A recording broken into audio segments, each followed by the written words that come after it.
Welcome to episode 136 of the Book Wars Pod. I am Chris. I am here as always with Rana and Miranda and Kristen. And Miranda, your theme song dance seems to change every week. It always has the same kind of vibe. It's a little chill, but I got to do the pointing when we get to the Sure. I thought this was just what happened when clubs were closed for an entire year. Oh, because I love going to clubs. I mean, I'm just making That's an shit extremely up. mean I don't know fact. you. So. I don't know. You looked like you were counting in your head while you were dancing. It was interesting. Oh, I am. If you think that I'm not constantly counting and getting ready for that real drop, Getting ready for it to drop. White Yeah. people at clubs. No, I'm just. Oh my God! He admitted it! I don't think I've been in a club since I got. Yeah, no, I have no desire to ever No, go to one. I've been since I got kicked out of town, but that's a story for another day. I'm just talking How shit. do you even I'm get sorry. kicked? Whatever. That is a story for a different day. It's honestly surprising. It's a surprising fact I just learned about Miranda. What isn't surprising is that we're reading about Padme. And it isn't surprising because we told you last week that we would be doing this. We're starting Queen's Peril by E.K. Johnston, reading at the start of the book through chapter 11. This is where the fun begins. It really fucking is. But before we start talking about gay panics and Miranda's inability to keep a straight face while reading this book. I can never keep a straight face.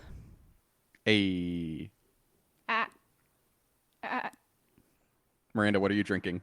I'm drinking. You nominated yourself. I sure did. So I've got a local beer from our friends down at Barrelick Beer Company. We've had a couple of their beers on the pod before. They make dad beer. So big pod favorite here in Portland. I am drinking their Dream Life, which is a farmhouse ale with Meyer lemon and sea salt. It's just like a solid little farmhouse. The guy that I talked to when I picked it up across the street earlier was like, "This is one of my favorite spring and summer beers," and I was like, "Yeah, it makes sense. It's so tasty." What's the ABV on that, Miranda? Oh, let me tell you. So farmhouse style ale with Meyer lemons and sea salt. ABV. Where the fuck are you? Sometimes they don't put it. It's okay. I feel like don't they have to? Oh, it's 4%. Oh, sweet. So nice session beer, super easy drinker, light, refreshing. I'm sweating, so it's great for me right now. But not sweating because of the beer. No, I was sweating, and I was also drinking beer. Nice, a good combo. So, at least it's like a spring and summer beer while I'm sweating, and not like a stout. I, too, am drinking a spring and summer beer. Definitely had on the pod before by me, I think, and Miranda. I'm drinking the Let's Play Dry Hopped Pilsner from our friends at Level, which is the hat that I wear if you ever see the screenshots of us dancing during the theme song. And Chris has some Level merch. I was going to say I was wearing a Level beer on t-shirt yesterday, I think. Yeah. I think there's a picture on the Kristen sent me. gram. There is a Hey. picture on the gram. Yes. But they have a lot of video game theme shit and Star Wars theme shit, so they're good people. A German-style Pilsner-based beer that uses traditional floral herbal hops, along with citrusy American dry hops. Bright, crisp, refreshing, with a pleasant hoppy aroma. Let's play. I felt weird reading that last part, but that's okay. Yeah. File under things Kristen will never say again on the pod. I know. Bullshit. Right. Yeah. No, not that she felt weird, but let's play. Oh, no, she's I going to say know. that again. Let's play. Oh, God, I don't want to. It's ribbed for her pleasure for some reason. This Oh, can. God. I think we call it can we get texture. But Kristen to never say that again on the pod? I love how I didn't feel weird saying that. Yeah. But that is who I am. Tracks. Oh, boy. Okay, good job, everybody. I'll be back in a little bit to ask when and where we are. Rana, what are you drinking? so I'll preface this by saying I feel like I've had wine on the pod a lot lately, but that doesn't mean like I do drink beer. It's just totally coincidental that I happen to have wine again. I'm drinking out of a cup or whatever this is called, a glass, not the whole bottle. I just have the bottle here to read the information. We wouldn't judge you. Imagine. Life is hard, not quite that hard yet, but we'll see. I don't know why I said that. Everything's gonna change. This is called the Sixth Sense wine, so really now I know that everything's gonna change. It's a Syrah. It's from the Michael David wines, and I only got it because it was on sale and I wanted something nice for the weekend. And now it's snowing, and I was like, it's from Lodi, California. Okay. Which coincidentally is where my boss lives, but I don't think she listens to the podcast, so it's okay. Probably for the best. But yeah, so because it's snowing, I was like, ooh, it seems like a good time for a glass of wine while we record. So that's my life. What about you, Chris? Absolutely a good time for a glass of wine. It's also a good time for some hot chocolate. It is doing a fun little April winter storm advisory right now in Colorado.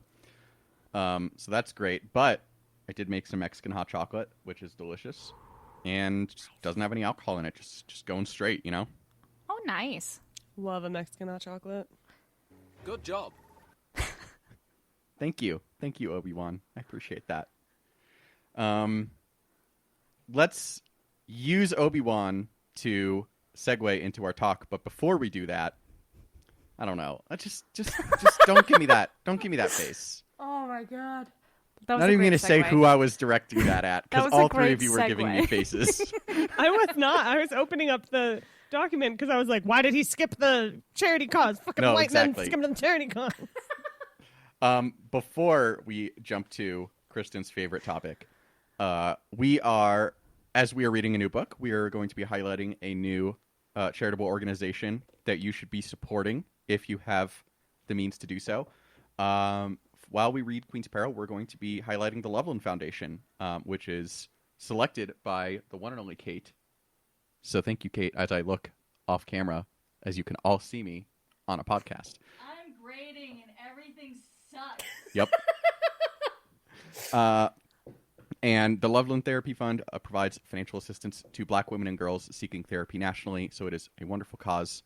And if you go on their website, they list all of the organizations that they partner with to help Black women and girls get that therapy. And it's just a really great organization. So we highly recommend giving to them if you have the means. All right, Kristen, ask the question. Miranda, Yeah. you're clicking on the... Oh, did you click the link to go to it? I did. I thought you were clicking the link to tell Chris to read the website, which is what I was going to do. Oh, no. Oh. I didn't. I just wanted to see. Chris, what's that website? It's thelovelandfoundation.org. Thank you. Oh, my God. I do have a question, though, and it's when and where are we? What a good question, Kristen, and really unexpected. So thank you for bringing us to this point in the podcast. Truly groundbreaking. Indeed. We are in the Star Wars timeline. We're officially in the Skywalker saga timeline right now. We are living Right the at the Skywalker beginning. saga, where it You saw all it. began. You saw it here first, folks. Not Indeed. so long ago and not so far away. It's a trap! It sure fucking is. But yeah, so the book starts literally on the, I guess, day before Padme's reign begins, because they don't do silly things like lame duck periods. They just Do you think elect their that they queen and then stormed you their get kicked the fuck capital out. in that time and protested everything? Or no? Oh, They had like No. a whole week to do it, so maybe. No failed coup happened in Theed in between the day before and the day after. Everyone seemed pretty chill about it. Everyone seemed pretty chill about it. Even though she's a child, they're like, it's cool. She knows They're her all shit. children. So they're like, this I do. 14-year-old will lead us to glory. We'll talk about it, but like one of my favorite things about this book is just like the fact that there is absolutely no like space given to like, is it a good idea for people to be like putting 14-year-olds in charge? Like Kate Johnston is just like, yeah, it is. I love the number of times that she says, like, I'm not the youngest one. It's okay. I'm not the youngest one. I'm like, okay. Sorry. I like when they introduce, again, we'll talk about this, but I like when they introduce Sache and everybody's like, why did you bring this 12-year-old here? Because 14 is obviously so mature and established, but 12? Exactly. But yeah, so we are at the very beginning of Queen Amidala's rule. And it's, I think by the time we get to the end of chapter 11, we're about a month-ish in, I want to say. Yeah, it's definitely a few weeks in, you know. Yeah. She's like, Padme settle into her reign by then. She's coronated, I guess. Because she's already having, like, they've already established all the issues with the agriculture problems going on the planet, and they've already made a decision about that, and she's had all the time to plan this, like, you know, assembly of... Finally, my IR degree is going to get... No, it won't, because space. It will. We're going to cover it later. Why? We will be honored. This is how I use mine. If you happen to have a degree in the taxation of trade routes to outlying systems, boy, are you in for a treat. I do have to say, I was really worried they were going to dive into that, and all I could think of, and I don't know why I constantly bring up this book series, I always think of that stupid George R. R. Martin quote of, like, as much as I love Tolkien, I really wanted to know what Aragorn's tax code would have been. And I always think, like, that's the dumbest comment. And I was like, I don't want this to be the direction this book is going in, and it didn't. So yeah, just putting that out there.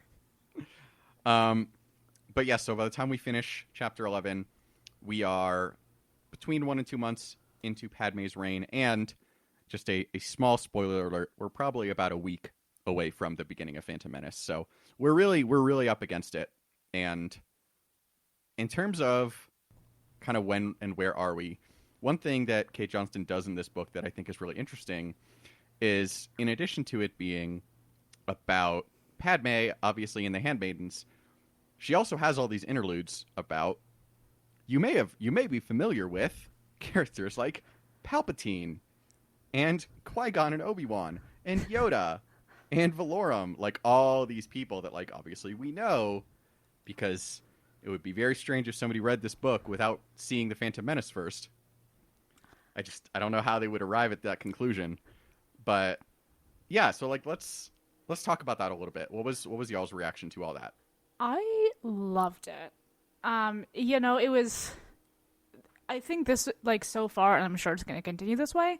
It's a really fun book, and like I was just like cackling the whole time I was reading this section.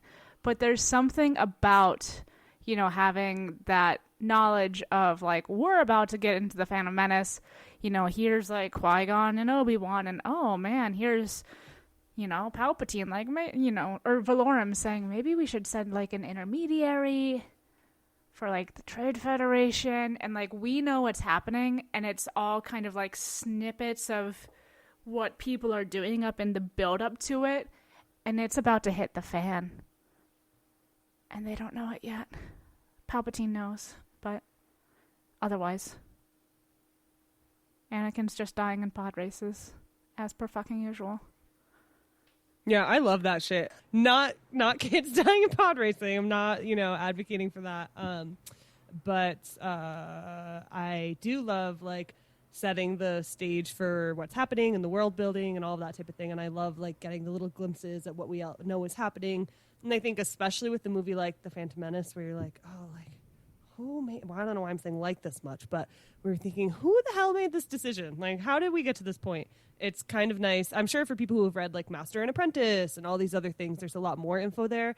But for me, as a lame person who, well, maybe less lame. No, I want to read them, so I am lame.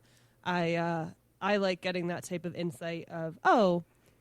You know, feeling like you're seeing the pieces of the puzzle come together, even if most of them are in the periphery. Yeah, it's definitely building up to plot, which, I don't know, I think is cool. And I think it's really well done, too, you know, just, like, having it as those brief little interludes, like, at the end of chapters or, you know, tucked in between, along with, you know, like also using interludes as a way to introduce us more to the handmaidens Yeah. and for us to like get to know their background, and it's all fantastic.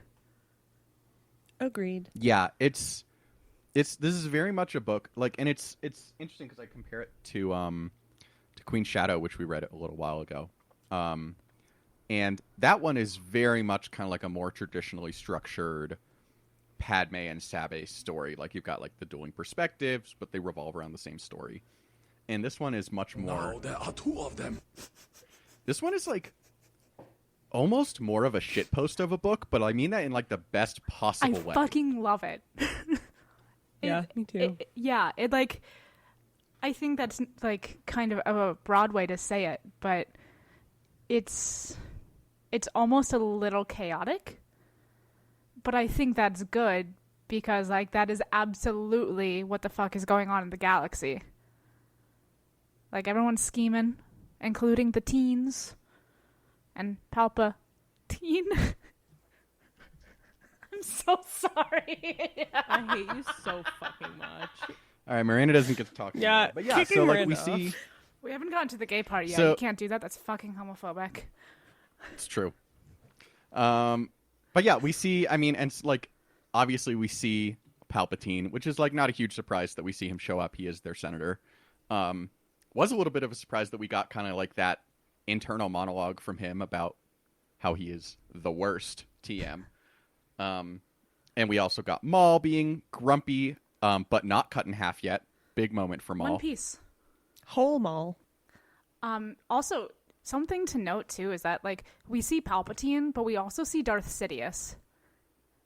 And like Yeah. Yeah. the two are, I mean, we know it's the same person, but here the two are just like completely separate. It's interesting. Absolutely. I don't know.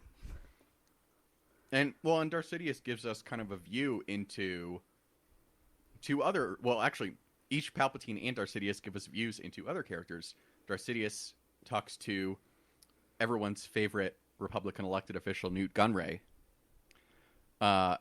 And It's Teed Cruzo. like we kind of see him, You bastard.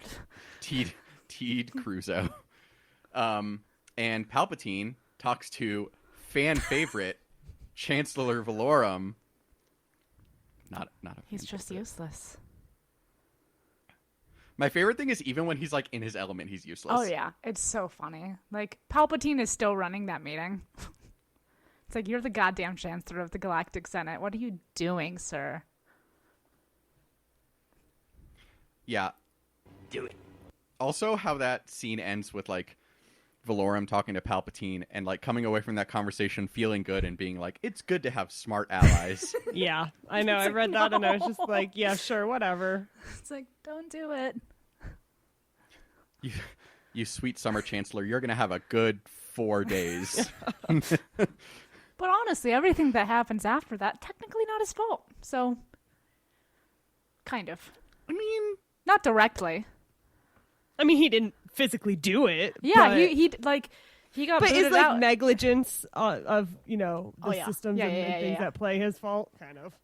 Yeah. But like also, Palpatine's the guy behind this. He's the one who's got 3 backup bills written, each purposely like not perfect in ways to manipulate different factions Yeah. and devoting. I love when he's sides. like yelling at them, like, "Well, they'll never accept this," and I'm like, I hate it, but I'm also like, oh, It's like, you have the next draft written, so they will. You're just ready. yeah, It's not my fault. That's what Valorum said. that is what Valorum said. Valorum also said something interesting in his limited text here that one of you put on the outline. I'm not sure whom. So, this is also in my forever standing Google document. The Senate is the friends we made along the way about intergalactic politics, intragalactic politics in the galaxy far, far away. But something that's really interesting here and that we haven't super seen before, and honestly, E.K. Johnston just wrote it into existence, and I fucking love her for that, is that, part of his inner monologue is like, well, most of the galaxy, thinks that, corporations should also be represented on the same level as, like, planetary governments. And for me personally, like, that, it doesn't quite answer a lot of questions, but, like, why the fuck is the Trade Federation in the Senate? It's a trade federation. And this is why. It's like, if Jeff Bezos were to roll up, it would be much worse in the galaxy if that happened. But it's like, here's this giant corporation coming to fuck everything up. I've never seen this happen before. Dutch and West Indies Company who? East Indies, West Indies. She's moving her hand like a little bit. West Indies. West Indies, thank you. The Virginia Company. Directions Never are hard. happened before. Listen, it's hard to move across the country. The ocean's on the other side. This is why you got a native on the pod. To tell Miranda, East Indies from West Indies. I mean, that's my reason. that's I'm relevant. here. That's I not can leave wrong. the pod now. Thanks, guys. I did my job. See, you joke about Jeff Bezos being senator for himself, but if they make DC a state, you know that fucking like Josh Hawley's gonna come in here with that shit or some motherfucker like that. Corporations are people too. That's exactly what I was thinking. Of, That's and I was what- like, do I know? The Romney Doctrine. But yeah, so it's like, and I think kind of like that, in a way, cuts at the whole theme of like all these interludes. Miranda, is that like we're getting all of this background on the galaxy that we've never gotten before. Like, it's stuff that we like, have assumed or have figured, like puzzled out, or like, other things along the way, but we haven't actually like seen any of this stuff. And particularly when the movie came out and like was a little bit of a chaotic mess in terms of plot. The Phantom Menace. Just like- a little. Notably, just a little bit of a chaotic mess. Not just in plot. But yeah, it's fine. honestly, we'll talk about this at like on the wrap up, but like this and Queen's Peril have so drastically improved my enjoyment of that movie. This is Queen's Peril? I think he meant Queen's Shadow. Sorry, I know this he and Queen's did. Let's I'm Shadow. gonna drag him woman-splain it. for it. Let's go. I don't get this opportunity. Let's bring men down. All right, Chris, leave. Yep. We've now Listen, officially if there's a kicked every theme- single person off the pod in this episode, and we are like 20 minutes in. So If there's a theme to this Padme trilogy so far, it's let's bring men down. So you're absolutely right. It did- You're on. go ahead. Sorry. No, go. It did almost like I had a moment where I was like, maybe I need to go back and rewatch Phantom Menace, and then I was like, I can wait. But it definitely makes me want to go and read Queen Shadow because I haven't read that yet. So at first I was thinking, I need any more Star Wars books for the pod. That's what my inner voice sounds like apparently. But now I'm like, I need another Star Wars book. It's cool. So I love it. This is pod racing. Oh boy. But yeah, it does like makes me enjoy Phantom Menace much more when I watch it. But then you also need to get through all the other aspects of Phantom Menace. Yeah, and there's something too about this one and in that build up, like something that I look at and particularly see how it interacts with the rest of the books, greater stuff, Star Wars canon, is the relationship between Qui-Gon and Obi-Wan. And I feel like if I hadn't read like Master and Apprentice or like, wait, that's not the bitch. Is that the bitch? yeah, Yeah. Yep, that's the bitch. one. Bitch. Sorry, and I think I accidentally called it Master and Commander earlier. So No, you you're called it good. Master and Apprentice. You did get it right. Amazing. Like if I hadn't read that, I'd be a little confused about, that like that little interlude where Obi-Wan's like, oh my God, it's going to be one of these again. And they're like, lightly arguing about something that Qui-Gon's looking up. Like he's having Obi-Wan read the bill that Palpatine is introducing. And he's like, why the fuck am I doing this? And, it just digs it like deeper into one of those relationships that obviously we didn't get a lot of on screen because Qui-Gon super dies at the end of A Phantom Menace. Spoiler alert for a movie that came out 22 years ago. But also it's just a chance to drag Obi-Wan too. Yeah. I bookmarked Appreciated. that Speaking page. of dragging Obi-Wan, Very fucking the moment, funny.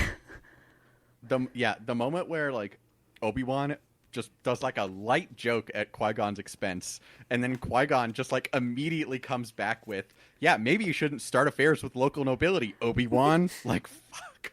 All right, shit. I like that, and I also liked the like added layer of the way that he worded it was, in addition, a great like reminder of what's going to happen because of everything that they're about to do. And I just like the duplicity of that.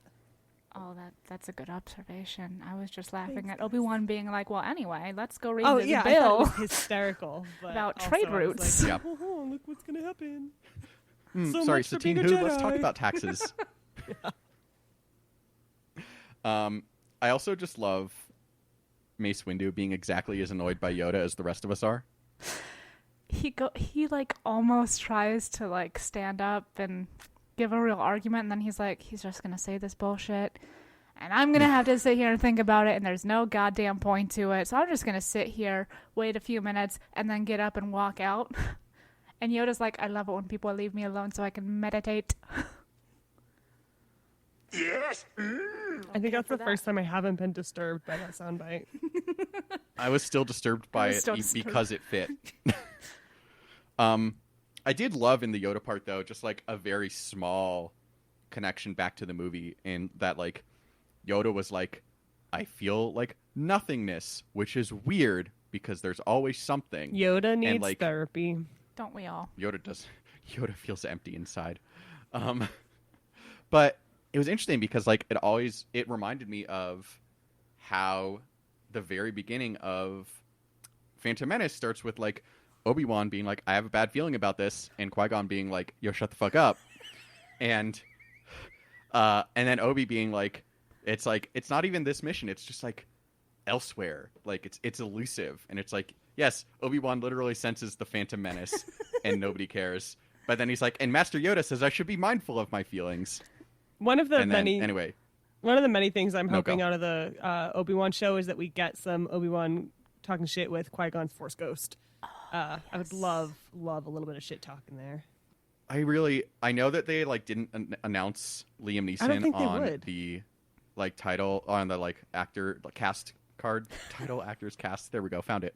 But yeah, no, I agree. I hope that that's like a surprise guest appearance, because I would also love that. Yeah, they put Luke Skywalker in The Mandalorian. Like, Qui-Gon's absolutely going to show up. Liam Neeson's going to come in and be wise and, kind of that crazy old Qui-Gon, always with his, Jedi mythology.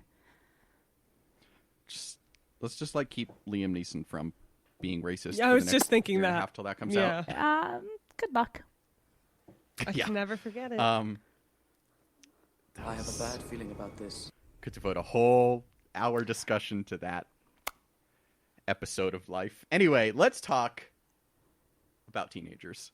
They scare the shit out. I feel like I've never understood the hatred of teenagers. It is so hard to be a teenager. Like, I was a terrible teenager, and I feel like what I really like, and I listen later on the outline, but I think it's nice to like have a little bit of respect for them in this book. I know Miranda's like, shut the fuck up, but I do feel like I just say that because of her hair, which sounds like a drag, but actually it's her like putting her hair in front of her face on the camera. You can't see it because this is a podcast, but I just feel like being a teenager is so fucking hard. I would never ever do it again. And then I look at the way people like talk about teenagers and just the constant like talking shit about them, but they're just awkward. Like, if they're being assholes, it's because they feel so awkward. Like, I just feel bad for teenagers. Is the TLDR there? And so There's a I'm lot glad of that we get a angst. book for them. Yeah, A lot of angst, and they scare it's me. built into the age. I don't hate them. I'm terrified of them. They're full of rage. It's true. But they're very capable in this book. And like obviously like part of that is like the basis of this is that Padme is a 14-year-old queen. We knew that in Phantom Menace, and that like we kind of go from there. But like one thing that I feel like E.K. Johnston does really well is just completely lean in to this. Yeah, planet's fucking run by preteens and teenagers, Yep. and they're doing fucking great. What of it? It's like they're doing fine. There's adults in the room. They don't really matter because like the queen's 14 years old. But it's really also interesting for me to see how she, it's not like some random ass 14-year-old's elected queen, right? Her mom's like, well, I guess we did take you on like charitable missions when you were like 7 and you got really into it. So I guess this makes sense that you're the queen now. Cool. I mean, that's an argument that even comes up now, not about letting 14-year-olds be queen, thankfully, but around like the fact that there is so much energy at that age around like advocacy and movement building, and then the questions around like when you have all these youth-led movements like have been happening for a long time, but especially have gotten some attention lately. How do you like keep people interested in participating in these sorts of systems if they can't have a role, in an official political role? So I do feel like it's interesting to see. I don't think we should have this type of role, but it's interesting to say like, oh, look, here's a society where people who are young and like up in arms about shit get to have a role in some way. So. Yeah, like not only can Padme run for queen, she can vote for herself for queen. She gets that, call it a little say in it, but she does get a vote and gets a voice in, politics. Yeah, absolutely. And what's interesting about Naboo that we kind of find out that we knew a little bit from like background dialogue, but while Padme's young, she's not the youngest, and she's not like weirdly young. Like, I get the feeling that like other queens have been like 16, 18. Like 14 is precocious, but it's not like 12. They're monarchs. Yeah. Well, it's not like their monarchs are usually like 50. Yeah, it's not like the first thing people are saying or thinking about when they see her, anything like that. Yeah, and I almost feel like it was kind of a throwaway line in one of the chapters, but I think it's, one of Karth Panaka's things, but it's like, well, everybody on Naboo is basically a child prodigy. So, like, that makes sense. And, I mean, we fucking see it, like, Padme is absolutely ready to be queen. She's got the drive, people believe in her enough to elect her. But we see her handmaidens, and they're all stupid fucking talented. Like, Sabe's like, I'm always second in everything. And I'm like, you're an incredibly talented musician. You could be a soloist on any other planet but Naboo. Like, there's an engineer and all sorts of shit. It's wild. When we get that, like, interlude or memory of, I can't remember which one is the engineer, but the fact that she was, like, of Arete, of saying, like, oh, yeah, I was fully employed at this opera, and I was, like, building shit, and no one had a problem with it, and I felt like, oh, fascinating that it's not just, like, you are in school until you are old enough to make a little bit more money. It was like, no, yeah, everyone thinks you're, like, it's cool. It's not questionable. It's not, like, a bizarre thing. Like, they're employed, putting their shit to work.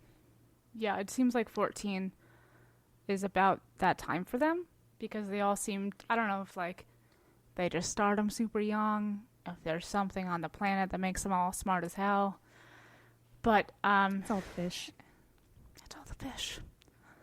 So much fucking mercury. Yeah, it's the opposite of mercury poisoning on Earth. In Sabe's interlude, part of the comments was like when she's, thinking about how she's like, she's pretty talented, but she's not the best, it's like, well, I'm done with school now. I finished my formal education, and it's like, you're 14 and you're just ready to go out into the world. So it's like, I think having and including information like that about Naboo and about, the Naboo society is great, because, like, it at least gives a little credence to having, teenage queens. Yeah, absolutely. I also just love that the Naberi genes did not go very far into her offspring. They went because one obviously way. we have Padme. They went one way. Right, they it's went to true. one. But they skipped a generation. Or no, Despite they them didn't. being No, they twins. didn't. They They're she twins, is their but- mother. Yeah. Got it. They don't survive. They don't survive in hot weather because you go to a desert climate and boy does the Skywalker jump out. Just Padme at 14. I am going to completely rebuild all of our diplomatic relations with our neighbors in the entire sector in one fell swoop. Luke at 19. But I was going Spaceships? into Toshi Station to pick up some power converters. Just whining Thank over his you. blue milk. That's it. That's the movie. That's Star Wars. True. Thank you for tuning into Book Wars. However, we can't. It would be homophobic not to let Miranda talk. This book is so aggressively queer. It starts. I know you can't see it because it's an audio medium, but you can look it up. If you don't, first of all, hopefully you. I'm an analog book kind of gal. If you've got it on ebook or however the hell that works, look up a picture of it. It's the vibes of the color scheme for the book are big bisexual energy. That's not relevant to the plot of this at all, except gay. First of all, it's not entirely it's clearly not like frowned upon for folks, to be, however, whatever flavor of queer they are. Like, it's all kind of casual. I mean, except for teenagers, because like that's a hard time already. There's a couple bits in this where it's like, this is not heterosexual activity. First, we've got Sashay refusing at all times to be like roomed with Yane. And I'm like, oh, Yane caught the sickness, or whichever way it goes, that you had last week? Huh. You won't sleep in a room with her, and you get along just fine, but there's something really weird and tense between you two at all times, and everyone notices it? What's that about? Hello there. Seems gay to me, but I also would not have recognized that as a 14-year-old, so I get it. And it is unclear if, she gets it or not. It's unclear if they're, like, touching mouths, because they did get the same cold. But it doesn't seem like they're comfortable enough to be like, yes, Does that make sense? It does make Okay. sense. And we get I mean, I wouldn't say like we get an explicit answer about that, but we get more about like kind of where their minds are at later. Good. Then on the other hand, you've got Sabe just like at the big like dinner party when everyone from across the system comes in to talk about agricultural policy and trade. And she just starts flirting with this one gal from one of the other planets, and Padme's, who has the worst gaydar in the whole world. She's like watching this unfold and she's like, okay, well, she's flirting with Sabe. She's flirting back? How does that work? I'm very confused right now. It's gold. I will say to me, and this is also possibly me just completely misreading it. To me, Padme's discomfort and maybe not discomfort, but surprise at that situation is more at a like, but I thought we were going to be best friends forever situation. That was know? what I read in it too, was like a tinge of jealousy or envy that it was happening in front of her. I think the way that I read it was more like, especially because it's Sabe and like they've been the closest this whole time. Like she was the first one in. She kind of was really behind a lot of the machinations of, the Handmaiden squad. Is that like they're a month into it and suddenly she's flirting with a girl and she's like, how did I not? Like, this is new information. What the fuck? Yeah, that's super fair. How did I not know this about you? That seems like something that would have come up. Who's to say? No, I really, honestly, as you were saying it, I really like that interpretation. Yeah, same. Fucking straight people. I mean, I was gonna say we are not the authorities on this particular matter. not Yeah, either, I think so. anytime Miranda says something, I'm just gonna be like, yeah, it's probably accurate, because I definitely have not read like half of the shit that you were saying. I was like, oh my god, I didn't even think of that. So this is my turn to mute. That's a bad I idea. myself have not been a gay teen, so It's true. Neither have I, man. I mean, I technically was, apparently. They don't fair. just tell you that. It's really fucking true. rude. Well, I mean, and this is what a great segue into kind of our last point of the night, which is like how this whole book is just one giant YA mood, and it's like super empowering to teens, and like teens are equally as competent as adults, but it's also like treating like Sabe and Sasha and Yane being gay and like all of this stuff. It's like very much like the representation matters argument of like you are seeing characters that you care about like figuring things out about themselves in a very, feels, at least to me as a not gay person, and also because I know that you've loved this book and enjoyed it, like feels like feel pretty authentic way figuring these things out about themselves and how they feel. Yeah. And it's just like I feel like it's very it's very explicitly a project of this book to be that example. Mm-hmm. And this is probably something we'll touch on too in the wrap up. It is clearly like this is on purpose, but this is a YA book, and this is not the first YA book that E.K. Johnston has done this in, which is absolutely great because it's not us, the adults, that message is necessarily aimed for, at whichever one fits there grammatically. It's for the fucking 14-year-olds out there who are reading this and are like, oh man, this person's real cute. But even beyond that, it's like it treats the teens as like capable people. We touched on it earlier. Padme obviously has her shit together to the extent that a teenager does, but clearly she's queen. She's got these plans. She knows how to do it. All the handmaidens. A lot of this read to me like, it's this group of teenage girls and just giving Panaka the biggest fucking headache at all times. And he's always like, do I want to know why this is happening? They just stole like a bunch of locks and then some string.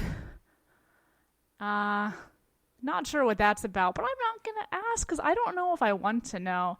And meanwhile, they've got these great, I think they're genuinely good ideas. Mm-hmm. And when whoever it is like, we should also learn about each other, as people and not just as faces, and get into each other's hobbies, which is another one of my favorite parts that I bookmarked, where Rabe is like, I can teach you how to lockpick. And they're like, that's not a hobby. It's useful though. It's just they've got a plan, and clearly they're gonna put it into motion. Nobody's there to, I'm sure everybody's there to fucking get in the way of it. That's how literally everything works. But, it's these girls are smart and capable, and they're already running circles, around the rest of the government of Naboo and security forces, and they're a month in. I love that. Yeah. I feel like, I don't know, hopefully it's different in the Star Wars universe, but in our universe, I just feel so, I don't know, it's not just sad, it's angry at the way that teenage girls are always treated, as, as stupid, as juvenile, even if, I just think all the time back to the things that people said to me as a teenage girl or said to my friends, and just the even now, the current narrative all the time of if a teenage girl likes something, no one else can like it. If no, teenage girls don't like these types of books or these types of music, any of that shit, right? And so to get to see a book that one is generally aimed at a younger audience, not necessarily of teenage girls, but at least like the YA audience, and that has all these great decision-making examples, carried out where people aren't constantly saying, oh, well, you're just a teenage girl. What the fuck do you know? Like, I just love seeing that. I don't know. It's something so simple, but that makes such a difference. At least to me personally, like, every time I see that, I'm like, yes, like, let's let these girls take apart the throne and put some shit in there and assume that they know their basic math to be able to build this. Like, yeah, I just love it. Yeah, it's like, in our society, it's very much, teenage girls are just so vapid, right? Right. It's That's like, a great way of putting it. One Direction who? And I'm like, okay, first of all, I wasn't into them because of that reason, because societal patriarchy is a powerful fucking tool. But they're like, oh, it's just teenage girls. Like, a little worried about them, and they're like, we're gonna put guns in this, and I've got a way so that now we're gonna have 2 guns in the room, because why would we just have one? We're gonna hide this other one somewhere, and like, let me show you about how I'm gonna do all of this. Oh, you've been wearing these fucking gowns that are 300 years old and weigh 10,000 pounds. Would you like one that's just 50 pounds? I can make it for you really easy. Here's the entire history of the fashion of Naboo. And it's like, I'm not afraid of them because they're teens. I'm afraid of them because, like, they're hella smart. Yeah. I love what what his wife says about it, where she's like, well, you let a bunch of teenagers be together in a room all the time. One of two things is going to happen. I think there's a third thing that also happens when that happens, but that's not discussed. Not in this YA book. Right. But it's definitely happening. It definitely happens. But one, like, they're going to come up with some schemes and they're going to totally play you to get whatever it is that they're figuring out. Or 2, they're going to kill each other. And you're lucky they haven't done both, if not only kill each other. And it's so true. Like, I don't know where I'm going with that point, but the point is, like, that really, I just loved that moment of her saying that and saying, like, that's what it was that she tells them, like, to embrace it. Like, it's going to happen either way. Just live with it. And maybe this goes a bit to, how we were talking about this earlier, as it's not like a traditional, like, straightforward plot solution, whatever the fuck kind of book. It's a little chaotic. There's something also about it that is like, this big YA mood here is also like, one of those movies where, like, kids are the heroes, right? Like, it's like fucking Spy Kids vibes. What's the one with the snow day? I think it was literally called Snow Day. There you go. I don't know why that's the example that popped into my brain I was hole. going to say, that was kind No of idea what you're talking about, but I have Google. into late 90s, early 2000s culture, but okay. It's stuff like that where, like, yeah, no, we're fucking capable. These adults are stupid as hell. Like, he's just not saying anything about us literally taking all of these locks. Yeah. Like, it's very the Home Alone. Yeah, genre. and it's there's something really fun about seeing that to me in a Star Wars book.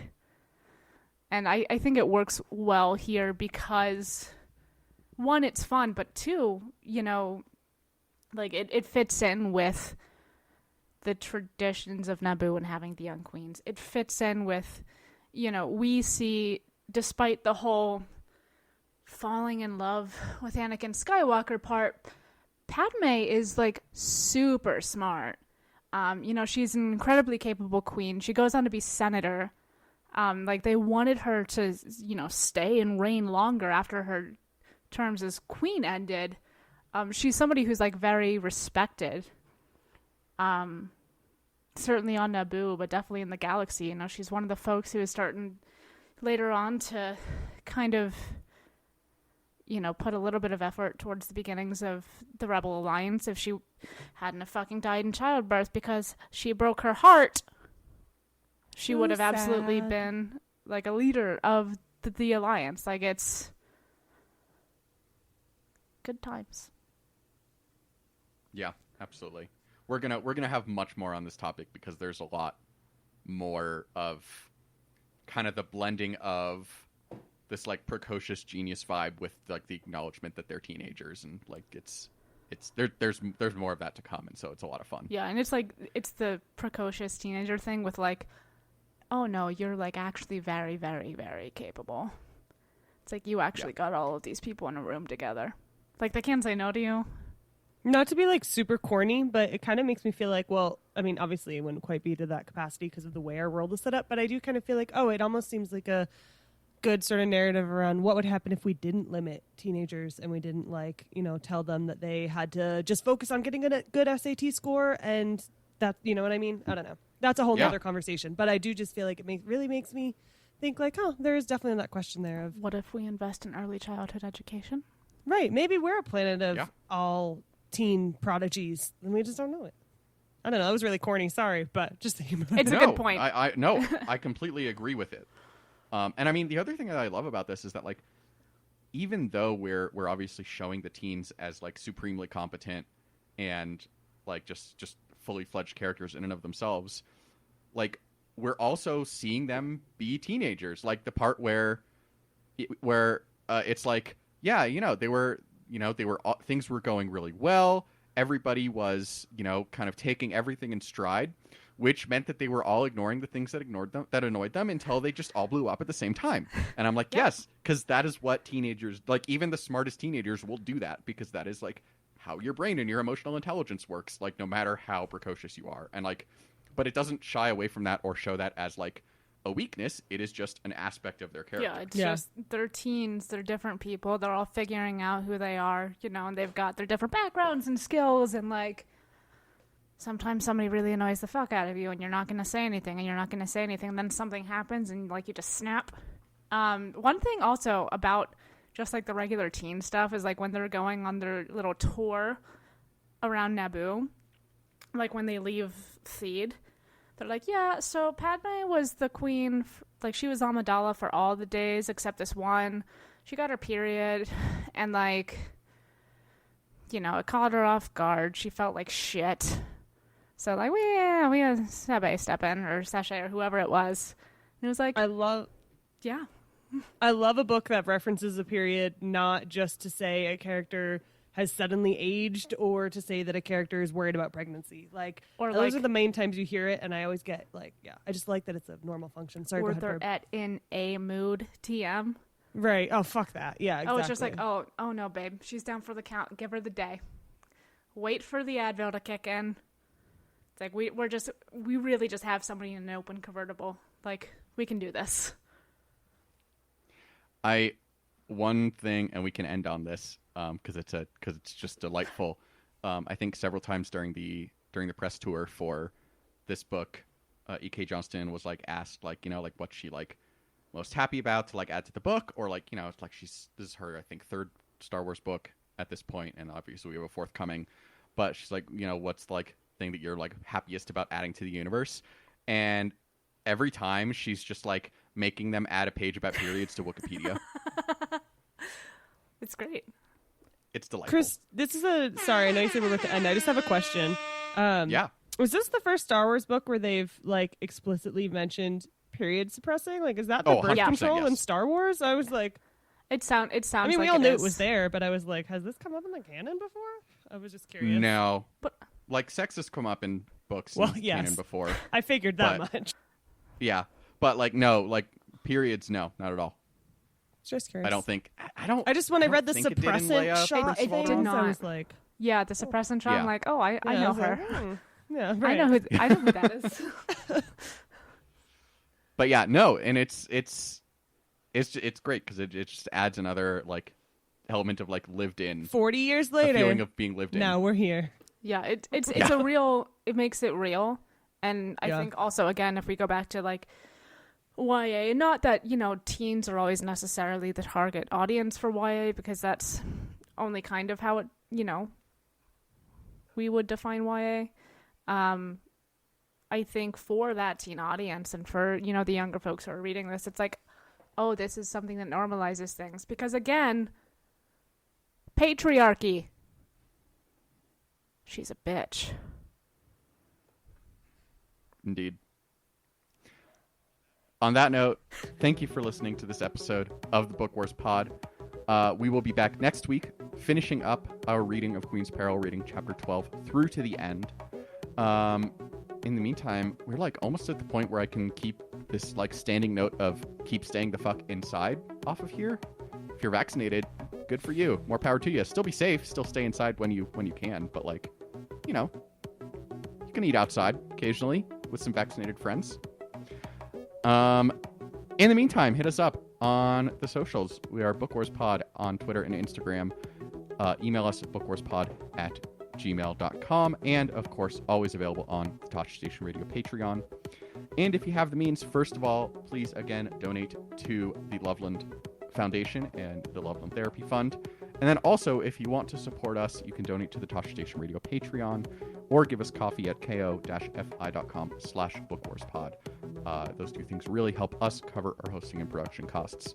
And we will continue the generous stream coming of Argos, Cerberus, Jasper, Orca, and Tony content that we've been putting on our social media as well.